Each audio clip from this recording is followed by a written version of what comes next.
के गरे गाइज टाढो भए पनि आफ्नो देशको माया लाग्छ। जुन देशमा जन्मियो, जुन देशमा हुर्कियो, पढ्यो, लेख्यो, सारा आफन्तहरू भइछन्। Hey guys, good evening. Welcome to my new vlog. I hope you guys are doing absolutely great. Guys, अहिले बेलुकाको 5 बजेको छ हैन। अनि म चाहिँ काम सम सकेर यो नजिकको पार्कमा के यो पार्कतिर छु हैन। अनि हल्का पानी नि परिरहेको छ। पानी परिरहेछ भने पानी पर्न पर्ला जस्तो भएको छ के सिमसिम पानी परेको छ। अनि के छ तपाईहरु खबर आराम हुनुहुन्छ होला। अनि म नेपालतिरबाट एसएमएस आइरहेको थियो, कमेन्ट आइरहेको थियो भिडियो किन हालेको छैन भनेर। म थोरै बिजी भएर हो भिडियो हाल्न हालेको। अब भिडियो चाहिँ रेगुलर आउँछ गाइस। अनि के छ नेपालतिरको हालखबर? नेपालमा त आज के भयो रे, आज चाहिँ गभर्नर नियुक्ति हुनुभयो हैन। हाम्रो के विश्व पौडेल भन्ने गभर्नर नियुक्ति हुनुभयो के हैन। यो गभर्नर नियुक्ति हुन पनि धेरै समय लाग्यो है। लगभग 1.5 महिनाको कसरतपछि सरकार ढल्ने अवस्थामा पुगेको थियो। सरकार चाहिँ ढलेन, गभर्नर चाहिँ नियुक्ति हुनुभयो। कांग्रेसको कोटा पर गभर्नर गर्नुभयो हैन। अब उहाँले कति दक्ष हुन्छ, कति सक्षम हुनुहुन्छ, कति काम गर्नुहुन्छ त्यो आफ्नो ठाउँमा छ हैन।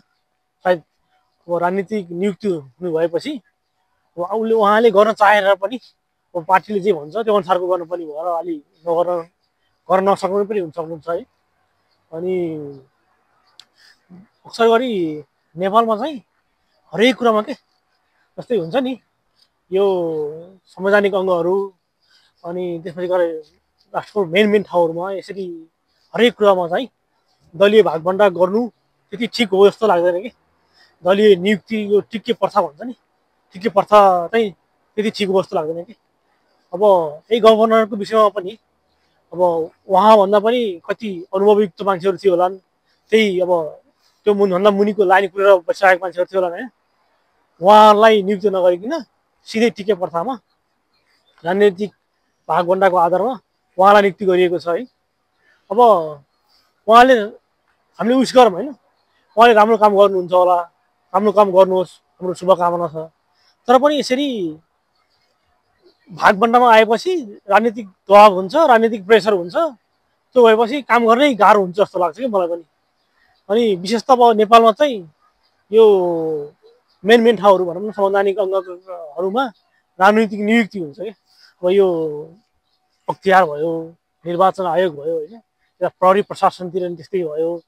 अनि त्यसपछि गएर यो विद्यालय, कलेज, स्कुल, क्याम्पस यो सबै ठाउँहरुमा राजनीतिक नियुक्ति हुन्छ नि।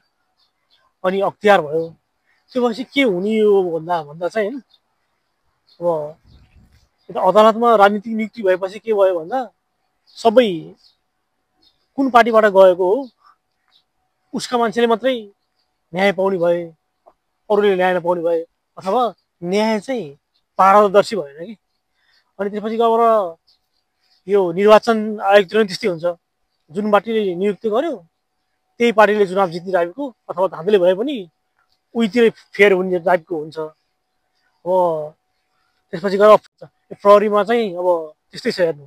प्रहरीमा त डीआईजी माथि पुगेपछि चाहिँ कसलाई के बनाउने, कसले नेताको बढी चाकडी गर्यो, कसले बढी नेताको कार्यकर्ता भएर हिँड्यो, कसले झोला बोक्यो, अब त्यतैतिर मात्रै फोर्स हुन्छ। त्यहाँ पनि यो प्रहरी प्रशासनतिर, प्रहरी कार्यालयतिर त्यही पनि त्यो समस्या भयो हैन।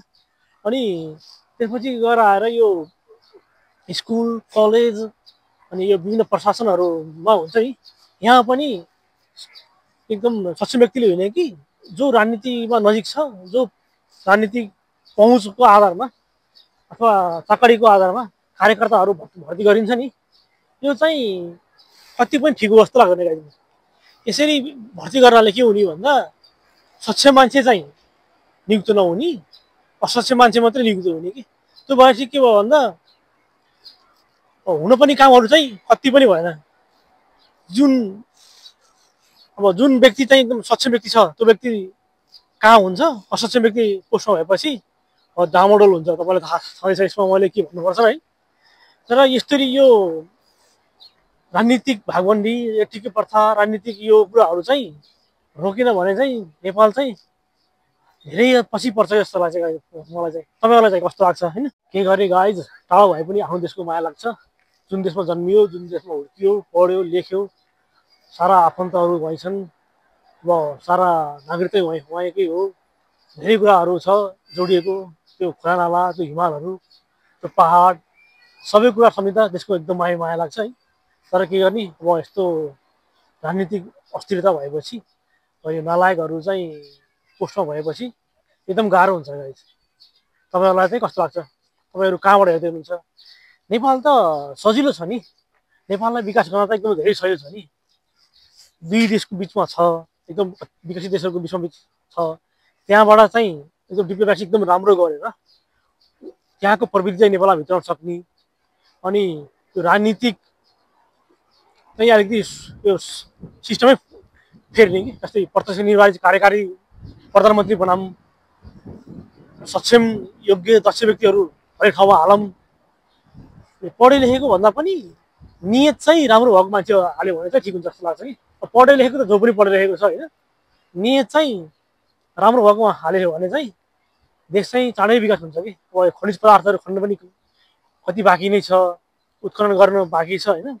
त्यसपछि गएर पढाइ पनि त्यो अनुसारको सुधार गर्ने, शिक्षा, स्वास्थ्य, अब पाठ्यक्रमहरू चेन्ज गर्ने होइन। यो सबै कुरा गर्न सक्यो भने चाहिँ नेपाल चाहिँ चाँडै विकसित हुन्छ कि।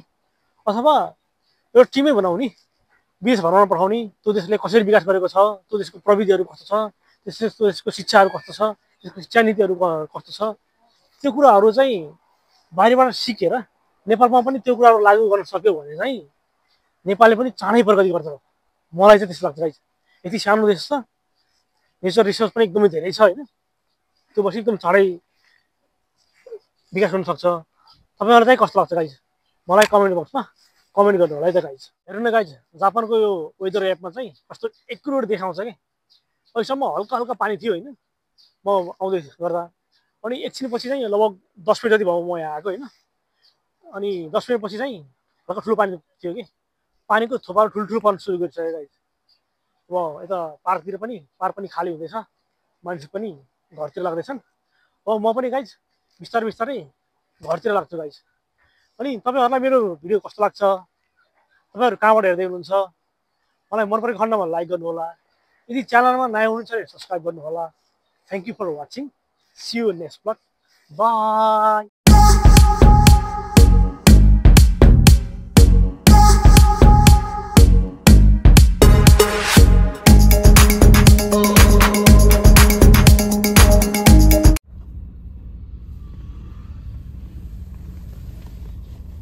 कुन हाइवे यस्तै हो।